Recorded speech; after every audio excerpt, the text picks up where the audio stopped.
example, if they want to start any project, so it's a common for them, like to adopt a cloud. Actually, they are ready to bear the cost in the cloud as well, but when it come to an which cloud we have to set up now, so they won't compromise with the security and the best policies and whatever the recommendation and cloud support, all the thing for that point of view. So to enable the smooth deployments and without any third party interruption, all the things, so we can go ahead with the Microsoft cloud only. So these are the top three clouds which is available. So when we talk about why we need to use the cloud, so without cloud means actually previously, so you can see there is a standalone process will there, which means if you want to deploy an application means we have to buy the physical server, we have to buy the first servers, and also we have to buy the databases, and we have to do some networking setup. Everything it should be a physical only. We have to buy all the infrastructure, and we have to set up an office room, and the infrastructure costs all it cost actually. But what will happen if that everything got I mean crash out or something, it is on unfortunately if it happened anything, what will happen? Do we have the any backup plan for that? No. So that is the reason, so we are moving to the cloud platform. Cloud platform will have the high availability and also backup plans only. So for the VM level, for the application level, for the anything, any service we are taking. What is service in the cloud means? Providing a for example, if you are buying anything on Amazon, what you want to buy, so which service you want to use, like in clothing or electronic gadgets, like what we call the service, whatever you need. So that the same thing, cloud is giving the n number of services. It's not only 10, it's not only 20, it's not only 50, 100 plus services will be available. For example, I'm telling you, so if you want to create a virtual machine, so which means what is virtual machine before we discuss about for example, if you want to buy an operating system, what are the things we can look on? So we can see that the configuration of RAM and ROM, and also we can see the configuration, what are the features it has to be, it's touchable, and number of features we can look on. That the same thing, so if you want to create anything on that physically, so we that the same thing, if you want to create a service in the cloud as well, for example a machine only, so they're giving a platform to you. It's like an how you have a Amazon.com platform will be there. The same thing, we have a cloud account will be there we have to purchase a one account. In that, there you can create a servers, database, networking, n number of services. I'm just giving a high level overview about the what are the common services we can use. So whatever your requirement basis, you can just create that services, all the thing, and we can use that for your project only. That's the cloud is providing a platform. So but what it happened to the different clouds means is the same thing, but project point of view, some of them will want to use the AWS, some of them will want to use the Azure. So it's their architecture base and the benefits. For example, that there is a 10 years ago old application is available that is running on the physical server. So that they want to migrate to the cloud. So there they're using some CI/CD or something which is a free source only. Then they can go ahead with the AWS cloud. So that is easy to configure the open source. Or if you want to do the same old project from the scratch itself, then they can use the Microsoft, because there is a DevOps support for that to do everything like a simply actually. So based on the project specific, here we can use that cloud technology. Under the cloud technology, whatever we are talking about, a virtual machine, storage, networking, databases, and the Kubernetes, aka I mean Kubernetes services, and more like security, information to store, and also auto scaling and high availability. All the services will be available in every cloud. But as part of here, we are discussing about the Microsoft cloud. So for example, as we are saying an example of why we want to move. So if something is I mean if something has done with your physical all the setup, actually we don't have any backup. So at the same thing, when we go to the any cloud like Microsoft, we are talking about cloud, there if you are creating any virtual machine, so while creating a much virtual machine, there we can enable the high availability, which means if you are creating a machine in a US region, there will be a data census will be available, which means if that US region, so if something went goes wrong, so if it is down means, so in within that nearby physical database and data centers will be available in that region, there will be a still there will be a chance to be of to access that application in a high availability. If that one data center will be down, there will be a few more it will be. Each region will have a default three data centers will be. That is the one advantage. At the same thing, so in previously, if you are running an application on a physical server, if something goes wrong, that for example, that application there is a 1,000 or 10,000 users are you are expecting a traffic actually, but suddenly there is a 1 lakh users are accessing that application. What will happen? That server can't access that application, then application will get down. But when it is a cloud scenario, there we have a scalability concept actually. We have a, I mean, vertical scaling and horizontal scaling, which means increasing the server size and also increasing the additional machines. So based on your requirement, this is how we have a security features as well. So and also cost optimization will be there. For example, if you buy the server for I mean, which is for any personal, like you have to buy at a time only. But if you want to use for this cloud server for the long term, they will give you a discount as well. For example, if you want to use the one server for 1 month, there will be a different cost. If you want to use for the one server for 3 years, there will be a different cost.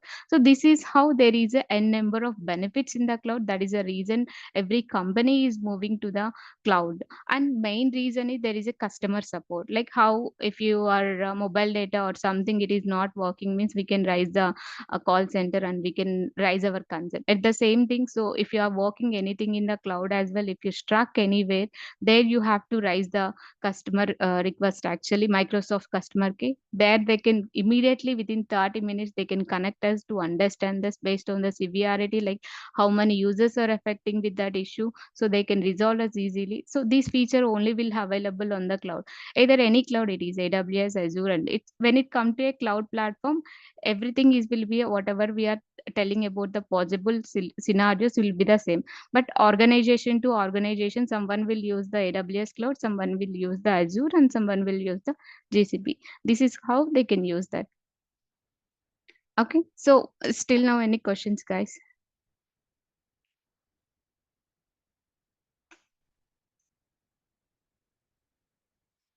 Okay, so that the same thing. So if you are talking about of cloud services, even that services has divided into the three types. One is the infrastructure as a service, platform as a service, and software as a service.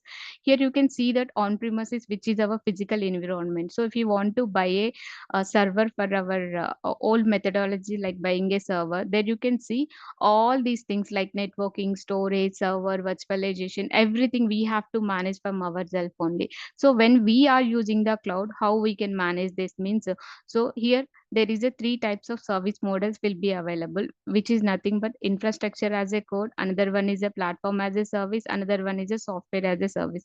Which means actually, so there will be a three scenarios. A developer will say, okay, I want to deploy a .NET application. Okay, for the .NET application he required a maybe Windows or Ubuntu machine. So what is the configuration? You require 32 GB or 4 GB CPU. That configuration, if he mentioned, based on that, so we have to create the, we have to create the virtual machine here. Which means actually, so by creating the virtual machine, these everything, server, storage, networking, this will managed by the cloud only. So once we have connected that machine, actually, there whatever it has to require the application related the packages and everything, runtime image, all the thing that we have to manage, that we call it as a infrastructure as a, which means whatever you required, so you need to build an .NET application under the Azure virtual machine. That virtual machine, if you want to create that virtual machine, these things will be managed by the cloud. So once we are done that, then we can hand over to the developer to build that. So that we call it as a infrastructure as a code. And platform as a service is nothing but, so that the same thing but here, so but that the same .NET application, I don't want to install all the package. So is there any easy way to do means, there is a platform as a service. So the, which is nothing but serverless process actually. Here what will do means actually, so there is a service in the Azure, which is like an function app and app services there. While creating the service, we have to select which tech stack we are working on. If you select that, so rest of the things will be managed by the cloud, but application, whatever the code will be there, na, that we need to just sync up only. only. So this we call it as a platform as a service. So this is a difference. Here we need to run all the package of the application. Here we don't here just we need to attach to our application only. That is a difference here. And software as a service is nothing but like these two is ready actually, but we still need to be a build an application. Like there is a some third party tool is there, so that we have to connect with that. For that scenarios we can use the software as a service actually. For we can say the email service is the example for that. It has built by the someone, but we want to use that. We can integrate that, creating an account, all the things, and we are buying the subscription. That we called it as a software as a service. So these are the fundamentals in the cloud to be going deep about the cloud. Actually we have to understand. That is the reason I'm just giving an overview about that. So and when we are talking about of general scenario about of once we understand the cloud, so we have to move to the DevOps as well. So if you want to do the DevOps, actually first we have to understand the how the project which is SDLC will be work, which means if you got a project, how you can deliver that. There is some steps will be required to be found. So which is first we have to get the requirement, and also we have to define that. And once we got the requirement clear about that, we have to design the architecture. So once the architecture is ready, then we can onboard the team, then we can start the coding of it startingly. Then there will be a DevOps engineer will be there, they can create the infrastructure to deploy that. So that once that is done, there will be a testing team will be there, they can test the testing application. So once that is done, so we can do a production deployment as well. So everything is working fine means as we are doing these under the server, so we have to see the maintenance as well. The servers means that we can enable maybe a 32 GB or 60 GB only. So if the application is like having a high amount of users, then there will be a sometimes there will be a chance to be a outage will be happen. To avoid that last minute surprises, we have to maintain, we have to enable the maintenance as well. That we call it as a support to monitor that application, to enable the alert mechanism, all the thing to the application. This is how the entire application will be work in a SDLC. So if you talk about of SDLC, so if they are working on any project, there will be a types of software development life cycle, either agile methodology or else waterfall methodology, which means so Hi, as Siri. we are, Sorry to interrupt. yeah. Yeah, what is the role of DevOps engineer? Could you please elaborate? Because this is the life cycle and everything. Yeah, Can yeah, you yeah, yeah. So little in bit coming. getting the what is the role of DevOps engineer? What is what is the Mm-hmm. basic task So on yeah, the do the I'm activity? definitely the next coming topic we are talking about that only. So as part of Okay. this demo means we need to get overview about that what are the topics we have to discuss, right? That I'm just covering here. So fine. So let's start this. So okay, fine. I'm just giving an overview about that. We can cover the cloud topics, all the things. Then we can start the infrastructure, and which is a cloud account, all the things inside. Once we have created the infrastructure, so there we can work on few services as well. So as being an not only a being a DevOps engineer, some companies you got an opportunity to work on only to support the deployment CI/CD pipelines only. Some of the organization you have to work on both cloud side as well as DevOps. So cloud is a fundamental to have to know. So because here without cloud there is no DevOps here. So here we are covering the Azure services as well. So creation from the portal and CLI and using a Terraform as well, which is a now trending tool, which is an infrastructure as a code here.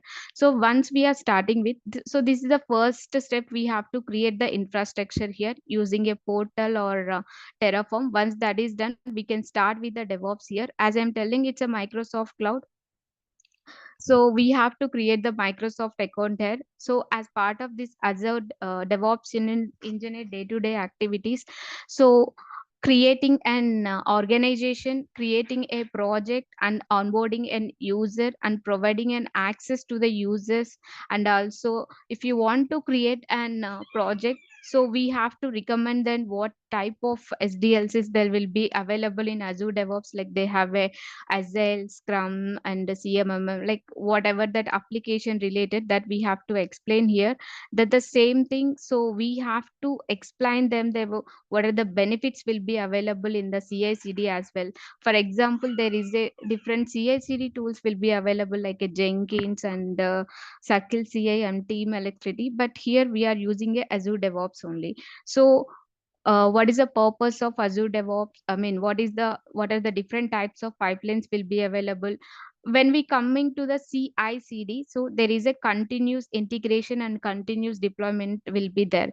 So the purpose of here, usually when we are talking about, or previously we are deploying an application, means there is a person to be particularly there to deploy that application. Now when we are talking about of CI/CD, it's a automation actually. So when the developer can check in the code, actually the pipeline will be triggered automatically, the deployment will went smooth without any interruptions. Actually that pipeline setups we have to do. So here, being a DevOps engineer, so if there is any pipeline fails, and to set up an application, as we are talking about these, using a containerization application using some Docker and Kubernetes, actually those are the tools in the DevOps. So by creating a Docker files and creating the pipelines based on the requirement, enabling the some service connections for these cloud and DevOps things, and enabling the multi-stage pipeline. And as part of these DevOps things, so we have to enable some security principles in the pipelines. So these will come to the day-to-day activities being a DevOps engineer. So here we come to we can touch all the things in Azure DevOps. There is a lot of options will be there, like provide how we can provide an access to be done, how we can create the group, and how we can enable the, if the pipeline is failed, and how we can get the notification. These are the things we can explore in Azure DevOps account actually. So once that is done, so then we can start with the, as I am telling, in the infrastructure, there we can start an Terraform as well. So which is whatever Azure VM storage and all AKS, all the stuff we can create using a Terraform only, which is a most important tool nowadays. So that also we can cover. And as part of the, this is a Docker, which means the applications will deploy on many ways only. There is a small application, there is a big applications will be there, massive application. Now everyone are deploying an application into the Kubernetes, which is a microservice applications actually. For that, it has to be a mandatory for to understand the Docker and Kubernetes. Docker is a fundamental here. So here we can cover these Docker installation on Windows and also Linux. How can we create the Docker file, and how can we create the customization Docker file and the public images? How can we deploy the application in Docker itself? Why we need to use the Kubernetes? The purpose of Kubernetes. What is the purpose of Kubernetes? So, I mean, Docker will have only some limitations actually. So when we are, it's also a platform, there we can deploy an application, but it doesn't have the scalability like cloud, it doesn't have a scalability like Kubernetes. So we don't have a self-healing approaches, all the thing. That is the reason. So here in Docker we just build the image, that image we can deploy on a Kubernetes only. So Kubernetes is like a, it's like a machine, but it will have a couple of machines actually. So here, there you can manage the multiple application at one cluster. That is the purpose here Kubernetes actually, which is the most important tool has to be known. It's not only an Azure DevOps engineer, it's a general DevOps engineer as well, that the same thing we are using. The difference between here general DevOps and Azure DevOps is only this platform only. So Azure will have this platform, and the rest of the clouds will doesn't have this platform. Rest of the tools will be the same. This Terraform, Docker, and Kubernetes, these are the same tools will be available in general DevOps. Just we have to configure that and we have to use here. So these are the concepts we can cover on in Docker and Kubernetes, like creating a cluster and explaining the architecture, and like how we can deploy an application, if it is like a stateful application or stateless application, or else how we can the differences between namespace, pod, and replicas, said. So if you talk about what is the roles and responsibilities of being DevOps engineer, all these things actually. So as the project specific, if you got the requirement, how can you create the Docker file? If you want to create the Docker file, you have to understand the Docker.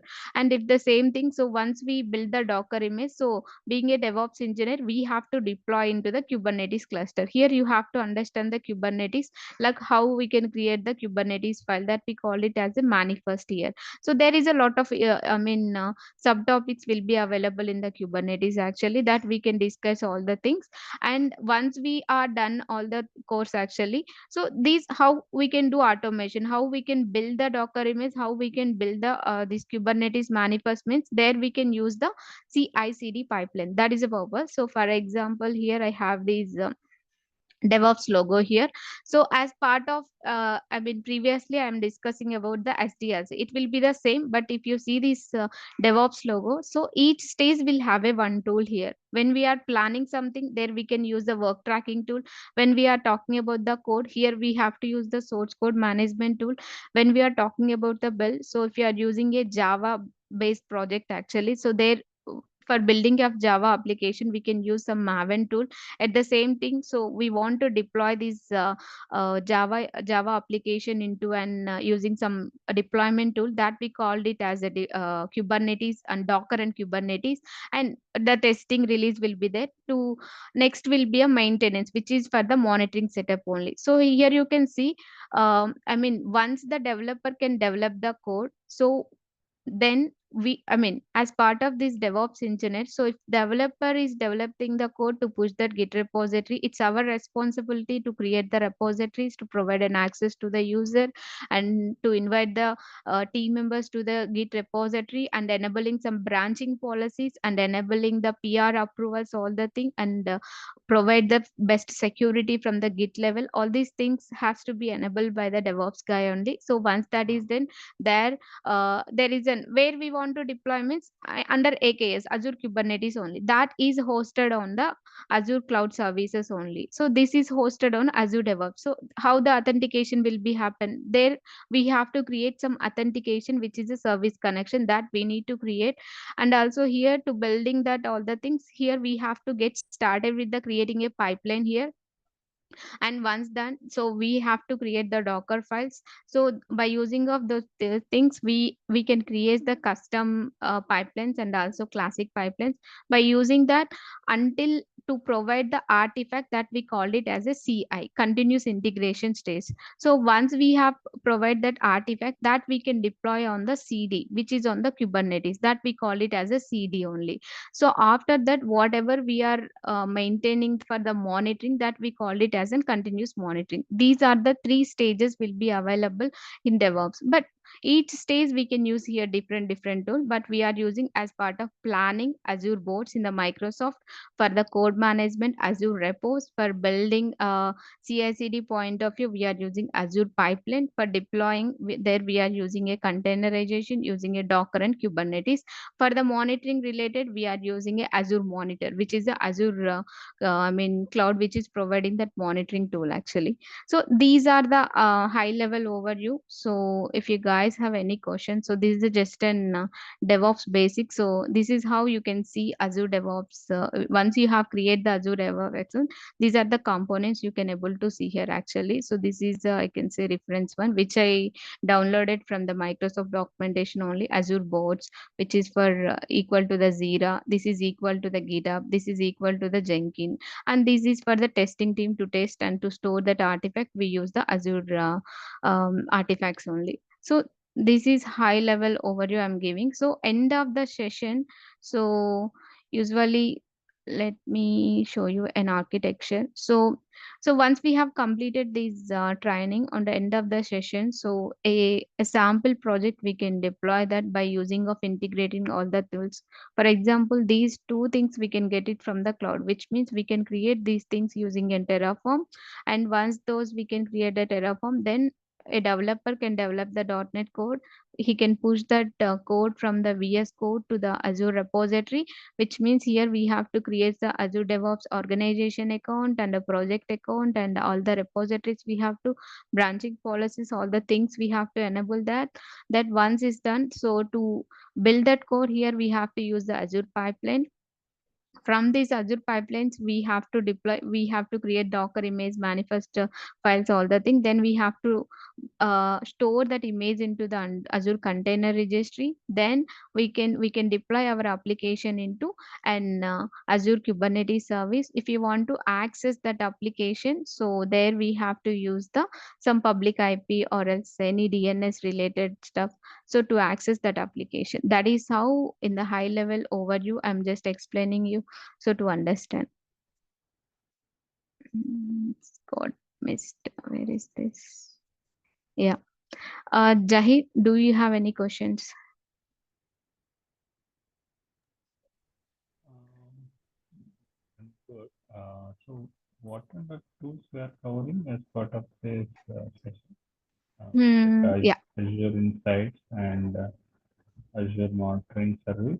right. Uh, what and Uh, Docker, I understand, and Kubernetes. Kubernetes, and then So Linux for fundamental also we can cover, and Linux I'm cloud. I'm specifically looking for a tools what we are covering in each stage. Okay, Uh, Terraform, Terraform for infrastructure as a code. Okay. right. And, um, for deploy, for build, what is the tool we are using for .NET Core? We can use NPM for Angular related thing. So .NET we can use Microsoft related a few I think plugins we can use to be in. Okay. Yeah, that we can add in the Docker file to build that Docker restore and publish all the things we can add. So like when we are comparing with the normal, so everything we can add in the Docker file and we can just build that applications. Not like basically we don't need to then install any other plugins like that.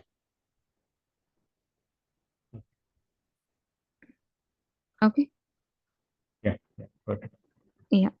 Any other questions Jahid you have? Um, no, I'm good. So what? Yeah, one more thing. So how many Azure services are covering here as part of this DevOps? Um, Okay. So there for the application level, if you are deploying an application in AKS, so what are Yeah. the services we required? So Yeah. usually as a Azure virtual machine and also Azure storage account, there we have a multiple sub topics actually, types of machines and types of storage, and even inside the storage account there is a features like static web hosting, lifecycle, object replication, and number of options will be there actually. So how we can usually as if you are storing all the application related data on the storage account means, so it will pay for the pay as well, right? I want only the latest 1 week data only, it doesn't require, so I want to delete rest of the thing for every month. Like how can we automate that using some life cycle policy? At the same thing, if you are storing something on your storage account, I have to run replication, there is a one more storage account has been whatever the data I'm, so it's all about scenario basis we can use, but all the subtopics we can use like static web hosting as well.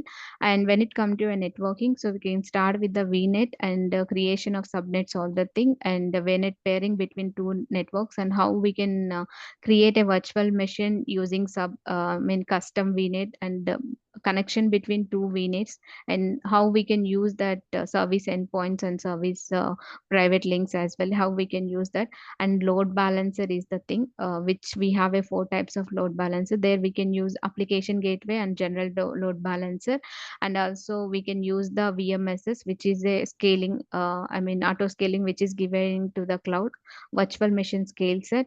And we can go to the key vault, which is all the application related sensible information we can store on a keyword related service. And also we can discuss about the database as well. So and when it come to an Docker related, we have to store these application related images on one registry. So as we are using a Azure, the cloud native will be an Azure container registry. There is a one more service, and the AKS and App Insight and Azure Monitor, and enabling the alerts mechanism, all the things. And there will be an a function app as well, that but it's part of this fully to deploy any .NET or Java project to the AKS. These are the main service actually for that, being a DevOps engineer to use. There will be a few more like a app service, which is a monolithic application. If you don't want to use the AKS environment, if you are going with the Azure admin role, then we can use few more services like Azure app services and Azure function app services. There is a few more actually. So based on that tech stack, they are looking on that role. So I will explore that type of services. So for SQL Server also, we are using Azure, right? Azure SQL Sorry. for SQL Server database. Yeah, Microsoft hosted database, SQL.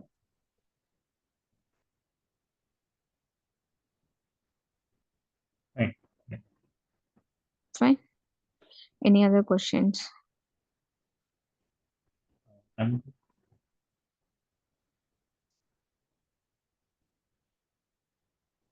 Okay, you are good then. yeah, Yeah. So yeah, okay, you can just inform to the Nikhil, and based on that, we can resume for the classes. Okay. sure, sure. So Yeah. one-to-one sessions in the sense, so do we have any separate